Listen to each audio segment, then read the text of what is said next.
बिस्मिल्लाहिर्रहमानिर्रहीम।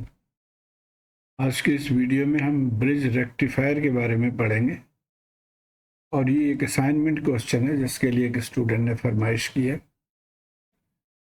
आइए देखते हैं। सबसे पहले तो आपको ये जहन में रहे कि फुल वेव रेक्टिफायर की जब हम बात करते हैं तो एसी इनपुट जो पॉजिटिव और नेगेटिव हाफ पे है उसका नेगेटिव हाफ ऊपर आ जाता है। फुल वेव रेक्टिफायर आउटपुट इस तरह की है और इसकी फिर इसमें दो तीन वैल्यूज हम आगे देखेंगे कि क्या क्या वैल्यूज यहाँ से हम लेते हैं। जैसे यहाँ पे शो किया गया है, एक तो हम इसके एवरेज वैल्यू ले सकते हैं, उसके बाद इसके आरएमएस वैल्यू ले सकते हैं और ये जो है ये है पीक वैल्यू, इसको वीएम कहते हैं।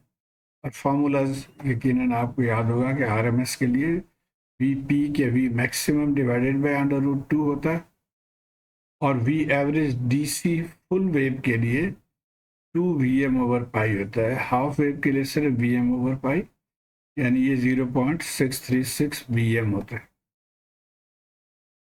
अब इस नॉलेज के साथ हम चलते हैं। क्वेश्चन जो स्टूडेंट ने भेजा है वो ये है कि bridge rectifier circuit with an input supply of 230 volt 60 hertz with a primary to secondary turn ratio 4:1, load resistance of 220 ohms, diodes are ideal। ये ध्यान में रहे, आइडियल डायोड की बात हो रही है और उसमें ये चार पैरामीटर्स, डीसी आउटपुट वोल्टेज पता करना है, पीक इनवर्स वोल्टेज पता करना है, आउटपुट सिग्नल फ्रीक्वेंसी और रिपल वोल्टेज। तो इसको मैंने ज़रा यहाँ नीट करके लिख लिया है। अब दो तरीके से इसको हम स्टार्ट कर सकते हैं, सॉल्व कर सकते हैं। एक तो ये सर्किट है, आप ये देखिए फुल वेव रेक्टिफायर सर्किट है और क्वेश्चन में चूंकि फिल्टरिंग का कोई जिक्र नहीं है तो हमने यहाँ पे फिल्टर नहीं लगाया, यानी फिल्टर कैपेसिटर नहीं लगाया है।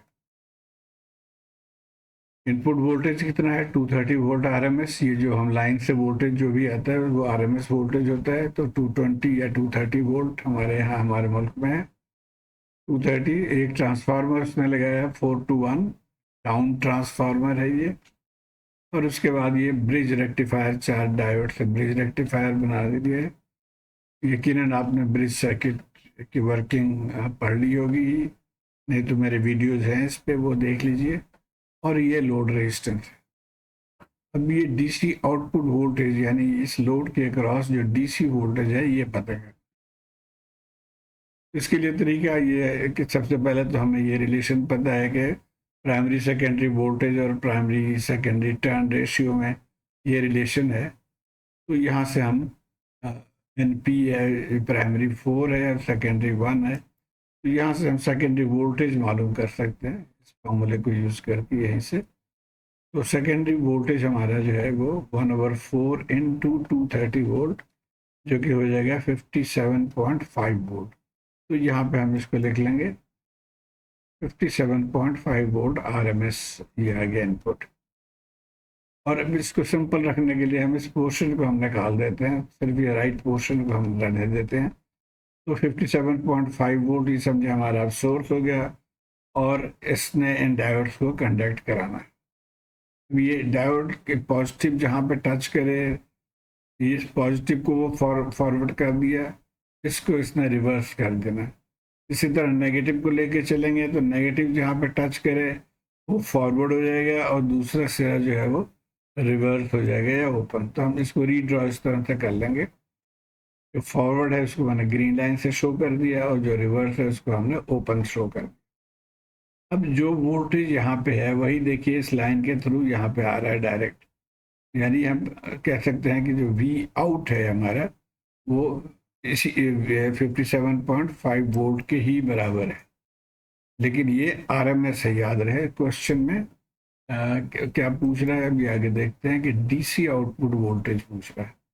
अब आरएमएस से डीसी का फॉर्मूला आपने सिंपली लगा देना है 2 Vm/π, यानी 0.636 divided by Vm।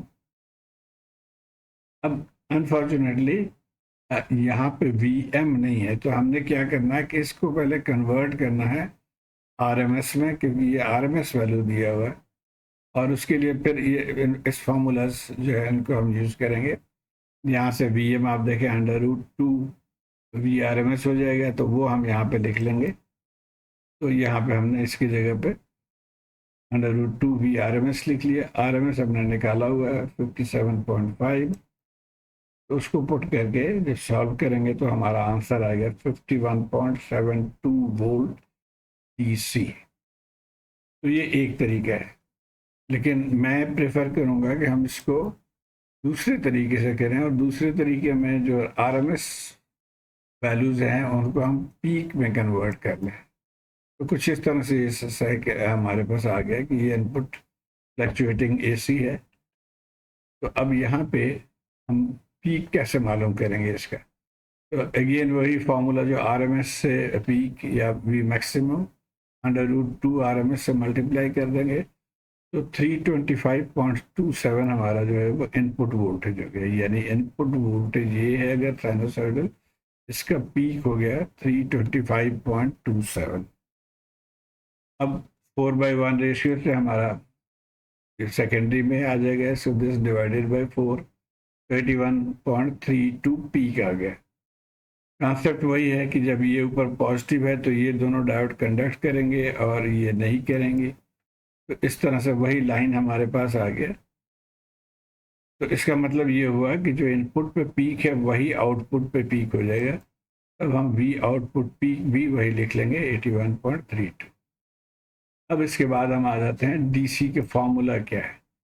V out DC जैसे हमने पहले भी पढ़ा था कि 0.636 VM हमने यहाँ से देख लिया 81.32।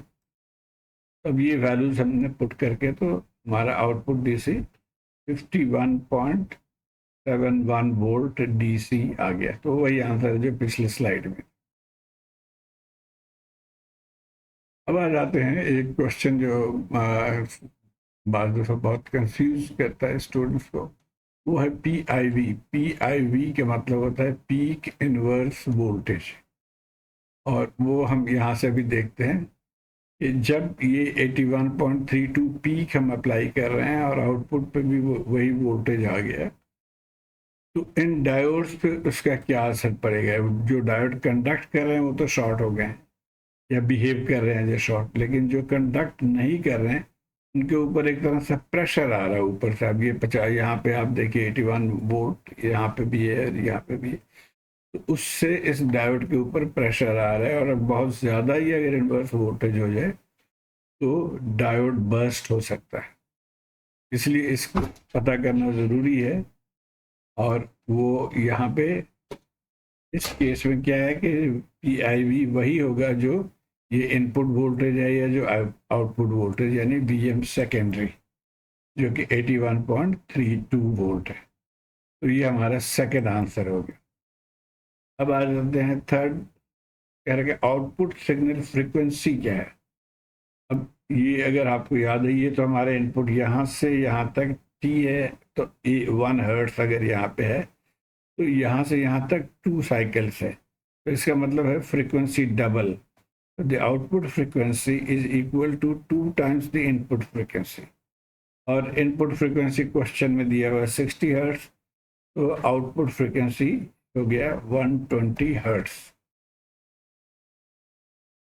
अब आ जाते हैं रिपल वोल्टेज, जिसने बहुत तंग किया, बहुत ये क्लियर डेफिनेशन बहुत मुश्किल से जाके मिला। कॉन्सेप्ट हम समझ लेते हैं कि हमारे सर्किट जो है उसमें रिपल फिल्टरिंग के लिए कोई इंतज़ाम नहीं, यानी कैपेसिटर नहीं है। अगर तो कैपेसिटर होता तो ये कुछ इस तरह से जाके इसको स्मूथ कर देता ये। तो अब ये पोर्शन जो है ये हमारा रिपल बन जाता है। रिपल जैसे आप तालाब में एक पत्थर फेंके तो वो रिपल बन जाते हैं, लहरें बन जाती हैं, तो वो रिपल है। जब हमारे केस में चूंकि फिल्टरिंग नहीं है तो वो ये यही रहेगा। अब इसमें एवरेज वैल्यू हम कैलकुलेट कर लेंगे, RMS वैल्यू भी हमने कैलकुलेट कर लिया, और पीक वैल्यू, ये 3 चीज़ें हैं, इनके ज़रिए हम रिपल वोल्टेज पता करेंगे। Since there is no filtering or smoothing circuit, the output voltage fluctuates heavily, and यहाँ से ऊपर गया वहाँ से नीचे आया ये, that is from 0 to 81 volt and back to 0 volt। तो अब इसका मतलब है कि ये इसका रिपल बहुत बड़ा है इसके मुकाबले में। और इसको अब हम वैल्यू कैसे निकालेंगे, तो ये एक फार्मूला है एक्चुअली ये कह रहा है कि स्क्वायर ऑफ द आरएमएस, ये जो आरएमएस वैल्यू के हम स्क्वायर लेंगे, उसमें से square of the DC voltage या एवरेज उसको माइनस कर देंगे और फिर उसका अंडर रूट ले लेंगे। तो वी रिपल आरएमएस क्या हुआ, RMS value of the AC component. अब देखिए इस केस में सिर्फ इतना पोर्शन जो है वो एसी कंपोनेंट है, बाकी तो डीसी लाइन आ जाएगी यहाँ पे। लेकिन अब हमारे केस में ये पूरे का पूरा ही एसी कंपोनेंट है, तो इसके आरएमएस वैल्यू हम निकालना चाह रहे हैं, तो ये फार्मूला हम यूज करेंगे, V RMS square minus V DC square. और इनका फार्मूला हमें पता है, वी आरएमएस जो होता है वो B M over under root 2, और यहाँ से हमने ये ऑलरेडी निकाला हुआ पहले भी 57.5 वोल्ट, और वीडीसी हमने निकाला हुआ 51.71 वोल्ट। तो ये दोनों वैल्यूज हम यहाँ पे पुट कर देंगे और सॉल्व करके हमारा रिपल वोल्टेज जो है वो 25.12 वोल्ट। तो ये काफ़ी हैवी वैल्यू है, काफ़ी बड़े साइज के।